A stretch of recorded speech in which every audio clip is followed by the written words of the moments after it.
ہم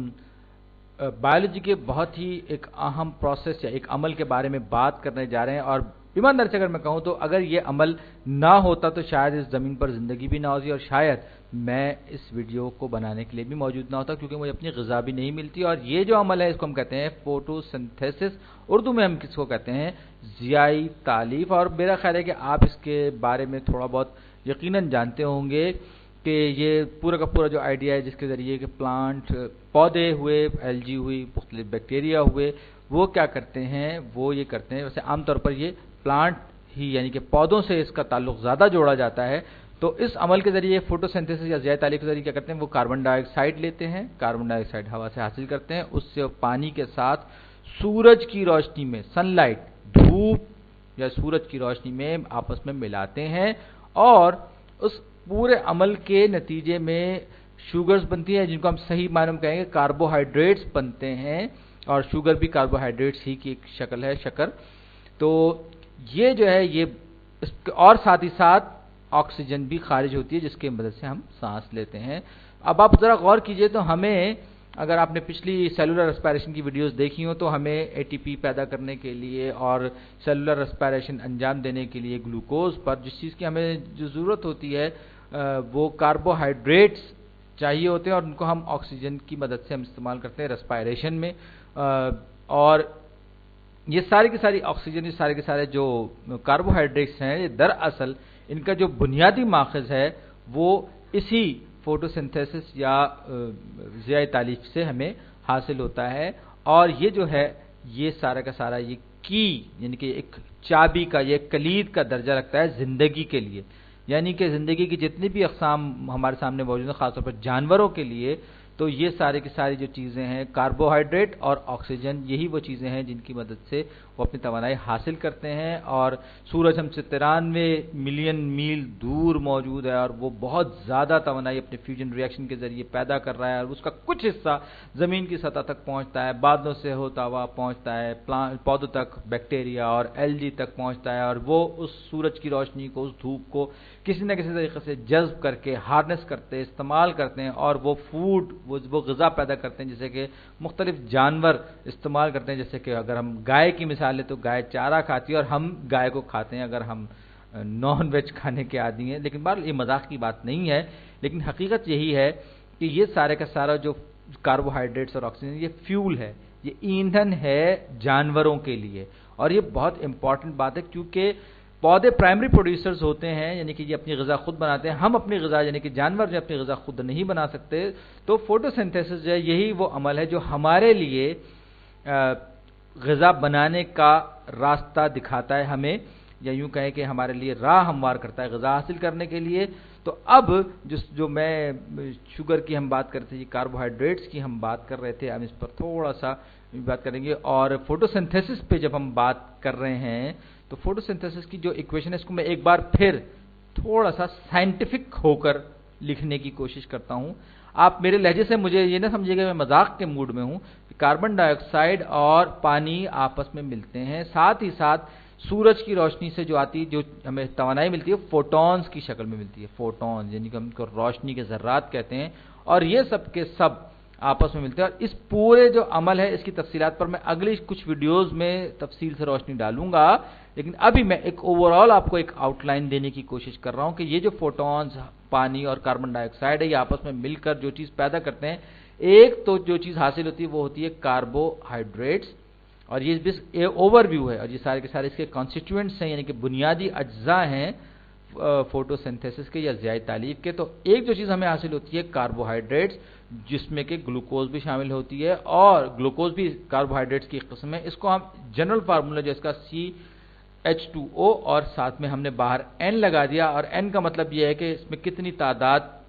carbon, oxygen اور hydrogen کی ہوگی، ہم N سے ملٹیپلائی کرتے ہیں۔ گلوکوز کے لیے N 6 ہوتا ہے، 6 کاربن، 12 ہائیڈروجن اور 6 آکسیجن، لیکن یہ ایک جنرل ٹرم ہے کاربوہائیڈریٹس کی، کیونکہ کاربوہائیڈریٹس کے مالیکولز بعضے بہت لمبے لمبے بھی ہوتے ہیں اور جنہیں بعد میں استعمال کرنے کے لیے توڑا بھی جاتا ہے، اور ساتھ ہی ساتھ کچھ آکسیجن بھی نکلتی ہے اس فوٹو سنتھیسس کے نتیجے میں۔ اب یہ ایک اوور ویو، یوں سمجھیے کہ ایک اوور ویو ایکویشن ہے فوٹو سنتھیسس کی، جس میں کہ یہ سب کچھ ہو رہا ہے، لیکن میں اس کو تھوڑا سا بیلنس کر لوں. یہاں پر مجھے n کاربن ڈائی آکسائڈ چاہیے. دوسری طرف اگر آپ دیکھیں تو میرے پاس یہاں پر ہائیڈروجن کے 2 تو 2n مجھے چاہیے، تو یہاں پر آلریڈی موجود ہے تو H2O، اور آکسیجن میرے پاس یہاں پر 2 آکسیجن یہاں پر، 1 آکسیجن 3، تو 3n ہونے چاہیے، 1n یہاں پر اور 1n یہاں پر آنا چاہیے. لیجیے جناب، یہ میرے خیال میں نے یہ اس ایکویشن کو بیلنس کر لیا، لیکن یہ بہت اوپر سے ایک منظر ہے فوٹو سنتھیسس کا، یہ کہ طائرانہ منظرنامہ ہے فوٹو سنتھیسس کا. لیکن اب مجھے نیچے اترنا پڑے گا، نیچے اتر کے اس کی جزیات کو، اس کی تفصیلات کو کھنگالنا پڑے گا. لیکن ابھی بھی میں اس کی بہت زیادہ تفصیلات میں نہیں جا رہا ہوں، بلکہ میں اس اوور ویو کو تھوڑا سا تفصیل سے لکھ رہا ہوں. یہ ہے فوٹو سنتھیسس، جو کہ جس کے ذریعے ضیاء تالیف، جس کے ذریعے ہم کاربن ڈائی آکسائڈ استعمال کرتے ہیں، پودے کاربن ڈائی آکسائڈ استعمال کرتے ہیں، اور یہ 2 مرحلوں میں ہوتا ہے. ایک مرحلہ اس کا کہلاتا ہے لائٹ ریئیکشن، یا ہم اس کو زیادہ صحیح الفاظ میں ہم کہہ سکتے ہیں light dependent reaction. Light dependent اس وجہ سے کیونکہ اس کا انحصار ہوتا ہے روشنی پر. اگر اس عمل کو سورج کی روشنی یا دھوپ میسر نہ آئے تو یہ عمل نہیں ہوگا. اور دوسرا ہے ڈارک ریئیکشن. یقین کیجئے یہ بہت ہی برا نام ہے، ایسا لگتا ہے کہ آپ کوئی بدی کی طاقتوں والے کوئی ریئیکشنز ہو رہے ہیں، لیکن حقیقتاً یہ وہ ریئیکشنز ہیں جن کو ہونے کے لیے روشنی کی ضرورت نہیں ہوتی. اکرز ان یہ روشنی میں بھی ہوتے ہیں، لیکن ان کو روشنی کی ضرورت نہیں ہوتی. یعنی کہ ہم ان کو زیادہ صحیح الفاظ میں فوٹو سنتھیسس کے اس مرحلے کو ہم لائٹ انڈیپینڈنٹ ریئیکشنز بھی کہہ سکتے ہیں. یاد رکھیے، یعنی کہ یہ وہ ریئیکشنز ہیں جن کا انحصار نہیں ہوتا روشنی پر، روشنی ہو یا نہ ہو یہ ہوتے ہیں. یعنی ان کو ڈارک ریئیکشن میں نہیں سمجھتا کہ ان کو غلط نام دے دیا گیا ہے، کیونکہ لائٹ ریئیکشن کو فوٹونز کی ضرورت ہوتی ہے جو کہ سورج سے آتے ہیں، اور پھر اس سے کچھ چیزیں بنتی ہیں، وہ پھر ڈارک ریئیکشن میں یا کہ لائٹ انڈیپینڈنٹ ریئیکشن میں استعمال ہوتی ہیں، کیونکہ اس کو پھر اس فوٹونز کی ضرورت نہیں ہوتی، کیونکہ اس لائٹ ریئیکشن کے نتیجے میں یا لائٹ انڈیپینڈنٹ ریئیکشن کے نتیجے میں بننے والے جو بائی پروڈکٹس اور پروڈکٹس ہیں ان کو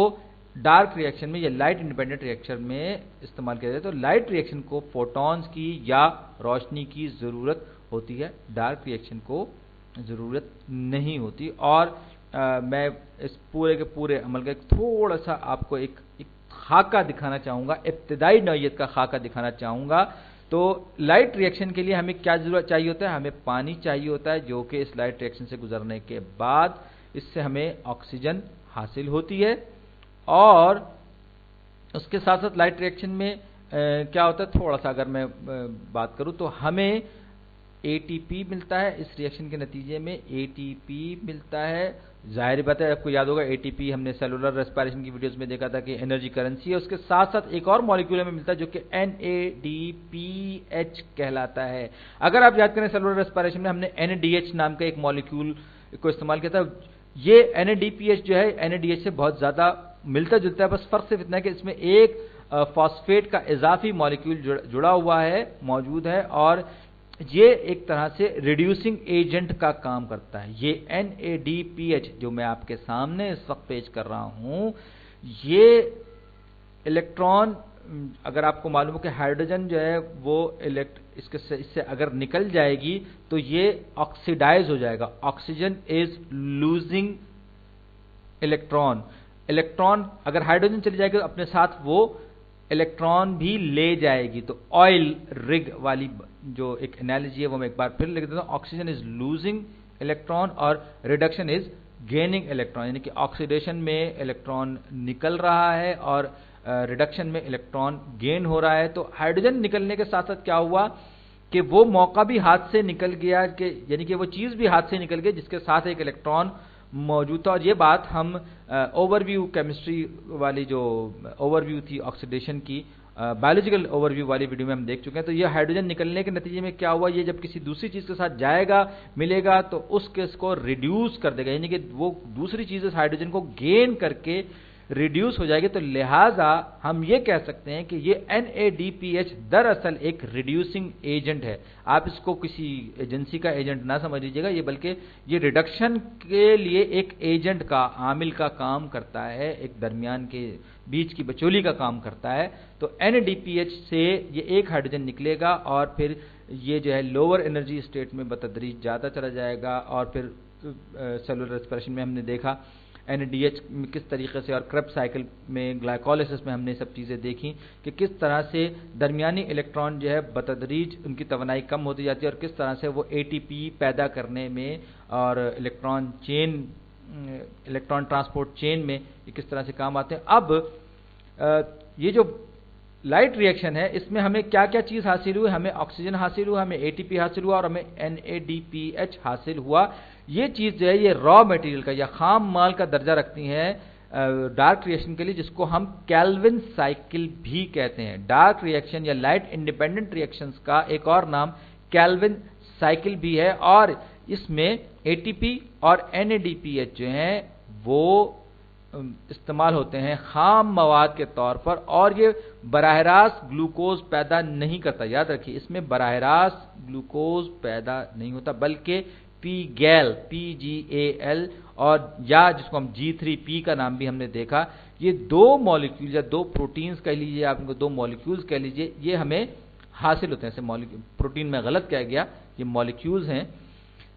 فاسفو گلیسر الڈیہائیڈ یا پھر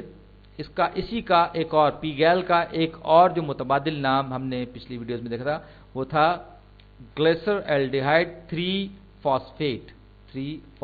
یہ ایک ہی مالیکیول ہے دو الگ الگ ناموں کے ساتھ، اور آپ کو اگر یاد ہو کہ یہ اگرچہ میں بہت سادہ انداز میں بتا رہا ہوں، یہ 3 کاربن والا مالیکیول ہوتا ہے اور اس کے ساتھ ایک فاسفیٹ گروپ اٹیچ ہوتا ہے، اور پھر اس کو بعد میں کاربوہائیڈریٹ میں اور گلوکوز بنانے میں اس چیز کو استعمال کیا جا سکتا ہے۔ ان دو کو یہ فاسفیٹ نکل جائے گا، اور یہ 3 چین آپس میں مل کے ایک گلوکوز بنائیں گے۔ بہرحال یہ جو ریئیکشن ہے، یہ جو پارٹ ہے، یہ جو مالیکیولز ہیں، یہ بہت امپورٹنٹ ہے۔ فوٹو سنتھیسس میں آپ دیکھ سکتے ہیں کہ لائٹ ریئیکشن میں ہم نے اس کو سٹارٹ کیا، ہائیڈروجن پانی استعمال کرتے ہوئے آکسیجن بنی، ساتھ ساتھ لائٹ بھی استعمال ہوئی۔ ڈارک ریئیکشن میں ہم نے جو ہے ATP اور NADPH کو استعمال کرتے ہوئے ہم نے سب کو کیا۔ NADPH اور ATP یہ ڈارک ریئیکشن میں را میٹیریل یا کیلوین سائیکل جس کو ہم کہتے ہیں ڈارک ریئیکشنز کو، اس میں استعمال ہوئی لائٹ انڈیپینڈنٹ ریئیکشن میں، کیونکہ یہ روشنی میں بھی ہو سکتا ہے، لیکن بہرحال اس کو روشنی کی ضرورت نہیں ہوتی۔ اور اسی کے ساتھ ساتھ بہت سارے دوسرے مالیکیولز بھی استعمال ہوتے ہیں۔ اور ہاں، میں ایک اور اہم چیز تو بھول گیا ڈارک ریئیکشن کے لیے۔ ڈارک ریئیکشن یا کیلوین سائیکل میں ایک اور را میٹیریل ہمیں کاربن ڈائی آکسائڈ بہت امپورٹنٹ، بہت اہم ہوتا ہے، یعنی کہ PGAL کے ساتھ ساتھ جو چیز ہمیں را میٹیریل کے طور پر ATP اور NADPH کے ساتھ ساتھ جو چیز ہمیں چاہیے تھی وہ کاربن ڈائی آکسائڈ بھی ہوتی ہے، جو کہ بہت ضروری ہوتی ہے کیلوین سائیکل کے لیے، کیونکہ کاربن ڈائی آکسائڈ اگر نہیں ہوگی تو یہ ڈارک ریئیکشنز یا لائٹ انڈیپینڈنٹ ریئیکشن یا کیلوین سائیکل جو بھی آپ چاہیں اس کو نام دیں، یہ نہیں ہوگا۔ اور یہ جو سب چیز ہے یہ تیاری کرتی ہے یہ گلوکوز بنانے کے، سمجھ لیجئے کہ اس کے نتیجے میں گلوکوز تیار ہوتا ہے، اور پھر ہم گلائکولیسس کے لیے تیار ہوتا ہے، یا یوں کہیں کہ اس کے جو پروڈکٹس ہوتی ہیں وہ ہمارے لیے ایک ان پٹ کا درجہ رکھتی ہیں۔ بہرحال میں نے اپنے طور پر کوشش کی اس کو بہت سادہ انداز میں آپ کو سمجھاؤں۔ اگلی ویڈیوز میں ان کی مزید تفصیل